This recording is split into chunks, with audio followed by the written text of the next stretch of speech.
New information about how often deadly semi-truck crashes happen in the United States. A lot of people have been asking this question in the last couple of weeks. Today, Fox 31 digital data reporter DJ Summers has been digging through federal records. And DJ, these crashes happen a lot more often than we'd like to think.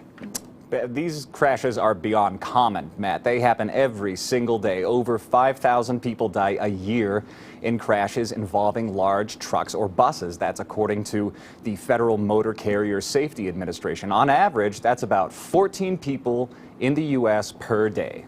And DJ, we're talking about crashes here that involved one massive vehicle crashing into passenger cars or pedestrians. What does the data say about who gets killed in these crashes? I mean, Erica, it's a fight between a semi and a sedan. The sedan loses, and the stats show that very clearly. Let me walk you through it. The number of deaths from these crashes has gone up and down every year since 1975.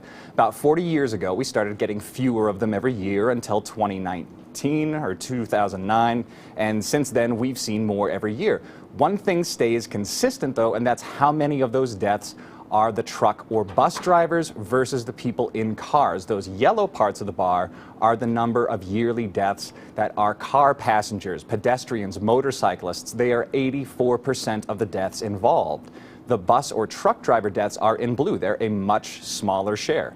Next question, DJ. Who's causing or what's causing all these crashes? Human error, mostly, Matt. Look here. These are the factors involved in these crashes. More than 3/4 of them are just plain old human error. 42% are something like speeding or driving too aggressively. Another 35% are driver inattention. It's only 8% of these crashes that come from some problem with the vehicle, like brakes or lights. I have a more detailed look at the causes of these fatal crashes. Check it out in my story online at KDVR.com. DJ Summers, Fox 31.